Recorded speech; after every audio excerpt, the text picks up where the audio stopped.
E assim, aí a gente entra numa questão que talvez seja até patológica, uma questão comportamental patológica, ok. Mas, por exemplo, vou te dar exemplos aqui de situações que a gente espera que sejam situações que não vão ocorrer. Por exemplo, líderes religiosos. São pessoas que deviam, em tese, ser um exemplo de comportamento. Aí nós vamos fazer a investigação e aí descobre, por exemplo, que o pastor está com a líder da mocidade, que é praticamente um adolescente que canta na igreja. E aí eu entrego essa informação para cliente, existe um choque.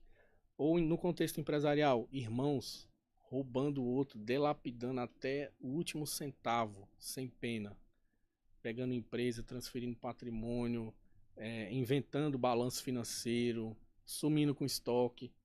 E aí você acha, por exemplo, tive um caso que eram 3 sócios, 2 eram irmãos e um não era. O que não era se juntou com outro irmão para tentar abrir um outro negócio e excluir esse sócio daqui. Só que eles não conseguiam entrar num acordo. E aí eles decidiram quebrar a empresa, simulando uma má gestão muito ruim. Então, assim, simulava um investimento. Vou te dar um exemplo. Eles tinham uma pequena fábrica. E aí eles inventavam que iam fazer uma nova fábrica e que tinha que extrair capital dessa para poder viabilizar a produção na outra. Quando eles extraem o capital para fazer o investimento, eles superfaturavam para não permitir que aquele negócio desse certo. E aí eles ainda ganhavam nesse valor por fora.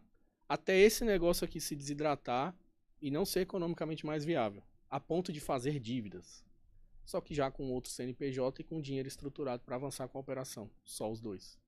Inclusive eu me lembro que a gente tem um tempo razoável esse caso, tem uns 2 anos, que eles já estavam com a argumentação formatada de dizer que eles iam vender patrimônio deles, imóveis e carros, para ter condições de continuar o negócio. E o outro já não tinha bens.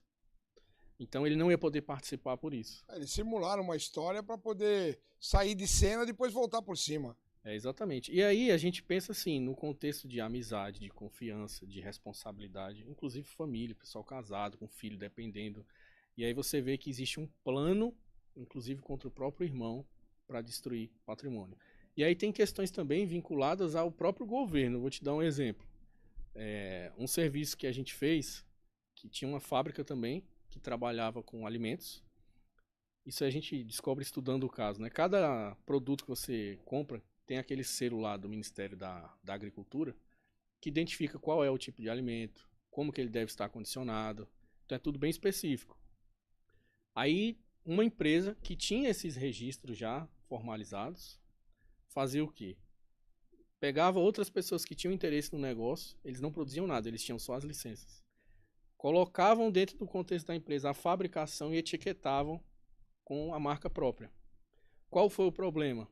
Os concorrentes começaram, a gente foi contratado por concorrentes nesse caso, achar estranho pelo preço. Pô, esses caras vendem muito mais barato que a gente. Muito mais barato. A gente precisa descobrir como que eles fazem isso. Aí várias frentes de como que eles faziam isso. Primeiro, havia desvio de mercadoria de produtores. Havia também o não pagamento dos impostos. E ainda havia a questão desse registro, que eles colavam um registro falso.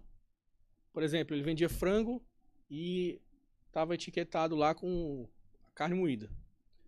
Aí ele chega no mercado, o mercado só compra em volume se tiver tudo documentado. Ele apresenta uma documentação falsa, mostra a embalagem e fala, tá aqui, tá tudo registrado. Aí o mercado vai lá e compra, só que eles não têm um selo. Realmente não tem aquilo registrado no estado. Mas tem na embalagem. Ninguém confere. Aí eles conseguiam comercializar dessa forma. Aí quando a gente fez toda a investigação, fez o relatório circunstanciado que eu entreguei, aí eles fizeram a denúncia. Você falou, por exemplo, que eu preciso, em alguns casos, acionar a polícia. O que eu costumo fazer? Quando eu identifico uma questão criminal ou quando eu identifico uma questão que tem potencialmente um processo jurídico associado, eu indico sempre para o advogado parceiro, a depender da região que a gente está. Em Brasília, pode ser a doutora Stephanie, em Fortaleza, o doutor Pedro. Então, a gente indica para que a pessoa possa tomar as devidas providências, né? Eu sempre dou essa orientação do que fazer com as informações. Mas eu deixo realmente a questão para os clientes decidirem, porque eu preciso não só proteger o sigilo deles, mas também O seu, né? garantir que eles vão ter o máximo de aproveitamento com aquelas informações. Porque eu vou te dar um exemplo. Esse cara que eu te falei, ele fugiu, tá? Quando entrou com o boletim de ocorrência e tudo, ele foi para outro estado. Depois a cliente procurou a gente para localizar ele de novo, que ele tinha sumido. Entendeu? Então, assim, dependendo do que você faz ali, você induz o investigado que está em uma conduta criminosa a tomar contramedidas e tentar